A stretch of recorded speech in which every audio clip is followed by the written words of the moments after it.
Savages, savages. Killers at the core. They're different from us, which means they can't be trusted. We must sound the drums of war. They're savages, savages. And that's exactly what's going to happen with King Philip's War. The drums of war are going to be beating once again. We already learned about the Pequot War in a previous lecture. Today we're going to take a look at King Philip's War. And remember what we learned.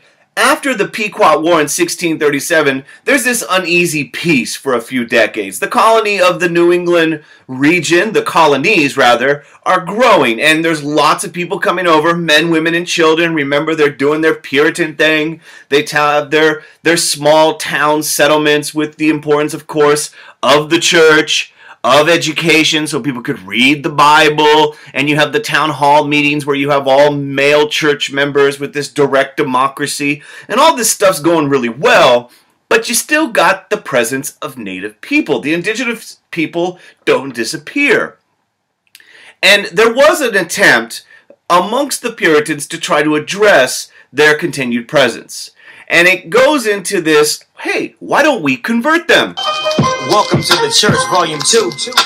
Welcome to the church. In fact, they set up these praying towns, and basically what it was is you get these missionaries, like the guy you see there with the cool hat, John Eliot, where they have these little towns where native people are attempted to be converted. Now, this isn't as serious of an attempt as the French Jesuit missionaries in Canada or the Spanish Catholic missionaries throughout New Spain. You know, that was a real hardcore sell by those colonization efforts, which is an important difference between the English. But in these praying towns, you know, the basic idea is full conversion. They want the native people to give up their old way of life and become good Christians and adopt Christian principles and a Christian lifestyle.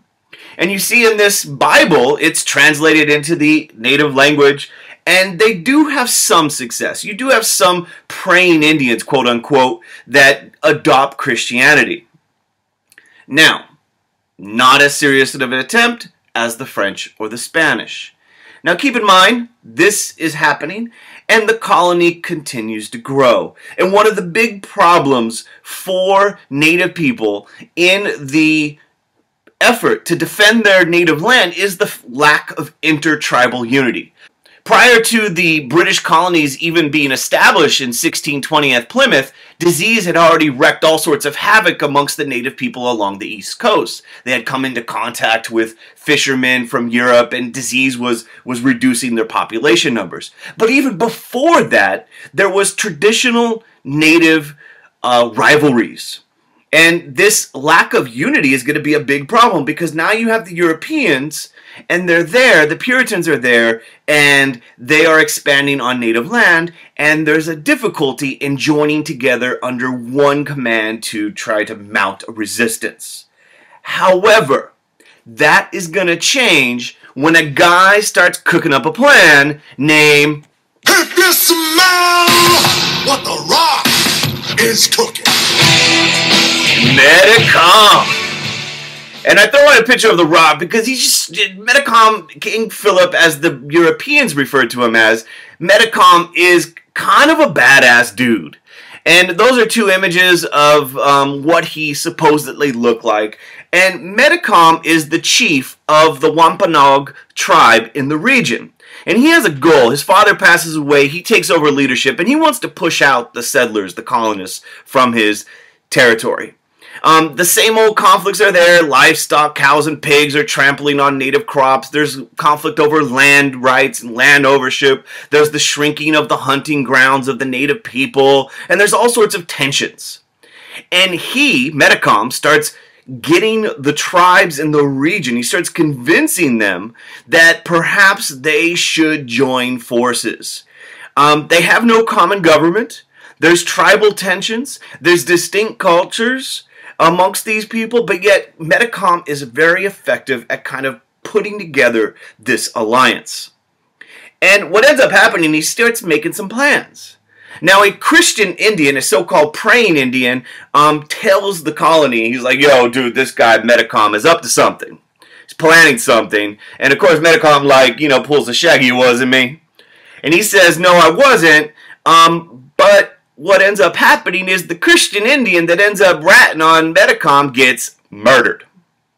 In retaliation for that, 3 Wampanoag Indians are hung by the colonists.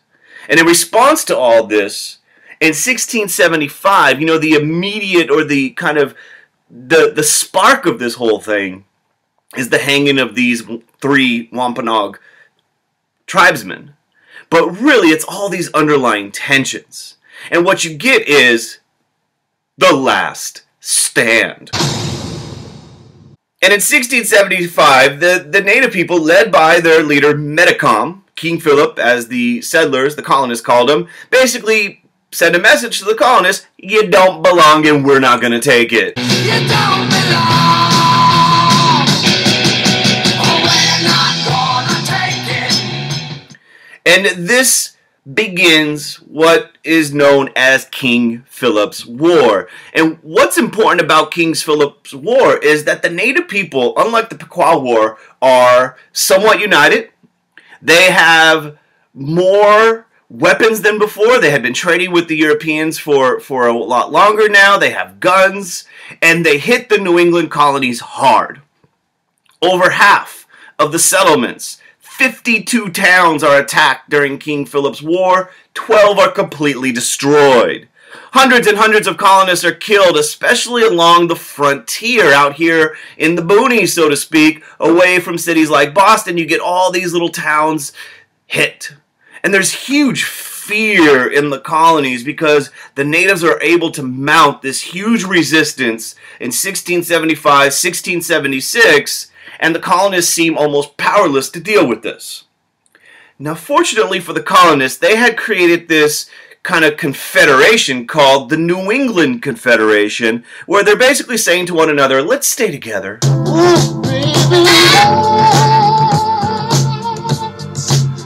Let's stay together.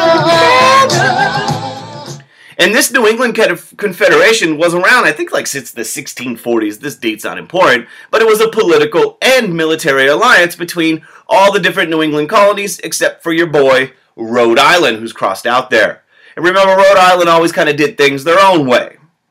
So this New England Confederation starts organizing and mounting in, early 1676 an alliance to coordinate the attacks against the native people.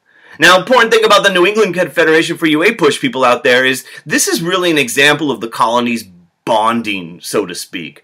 This is going to lay the basis for collaboration later on during another event called the American Revolution. So you have these colonies working together. Now, unfortunately for the native people, what starts off as this big last stand, right? We're going to fight against the colonists, starts to fall apart. You get Colonel Benjamin Church leading the colonists. He's one of the major figures in this fight. And the native people start to lose. And the reason why they start to lose is really a lack of supplies. They don't have the ammo and the guns to last them for multiple seasons. They were reliant on trade with the English and the Dutch, and when that trade starts to dry up, well, they're going to have problems fighting. And then Church starts getting some native people, once he defeats them, to join the English side. In fact, a lot of Christian native people especially joined the British colonists against King Philip and his allies. And as the losses start mounting, King Philip Metacom starts losing allies.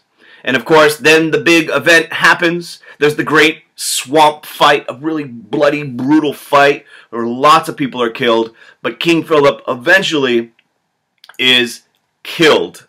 He's beheaded. His head is put on display for 2 decades in the Plymouth colony. And once King Philip is killed, the rebellion, the war, starts to really kind of fade. Now this battle, this King Philip's War, is important for a number of reasons. You got anywhere between 500-600 colonists killed. A lot of people killed. Huge blow to the population of the New England colonies, causes fear and a lot of questions about the colony. The economy is destroyed. A lot more native people are killed. Estimates about 3,000. We don't know for sure. For the natives that lost, if you weren't killed, you were captured. Many were shipped off to slavery to the West Indies, places like Bermuda, once again. And the most significant aspect of King Philip's War is the fact that it is the last stand of native resistance. In fact, the defeat of King Philip marks the end of native resistance, or I should rather say widespread resistance amongst the native people. Following the defeat of King Philip, this basically land is wide open for the New England colonists to continue to expand. It's the last major native battle in the New England territory. That, sadly, boys and girls, is the end of today's lecture, King Philip's War. Make sure you hit like on the little thumbs up sign, and of course, subscribe to Joe's Productions. Good luck on your studying. Have a beautiful day. Peace. And it goes into this, hey, why don't we convert them? Welcome to the church, volume 2. Welcome to the church. In fact, they set up these praying towns, and basically what it was is you get these missionaries, like the guy you see there with the cool hat, John Eliot, where they have these are growing, and there's lots of people coming over, men, women, and children. Remember, they're doing their Puritan thing. They have their small town settlements with the importance, of course, of the church, of education, so people could read the Bible, and you have the town hall meetings where you have all male church members with this direct democracy, and all this stuff's going really well, but you still got the presence of native people. The indigenous people don't disappear. And there was an attempt amongst the Puritans to try to address their continued presence. Savages, savages. Killers at the core, they're different from us, which means they can't be trusted. We must sound the drums of war. They're savages, savages. And that's exactly what's going to happen with King Philip's War. The drums of war are going to be beating once again. We already learned about the Pequot War in a previous lecture. Today we're going to take a look at King Philip's War. And remember what we learned. After the Pequot War in 1637, there's this uneasy peace for a few decades. The colony of the New England region, the colonies rather,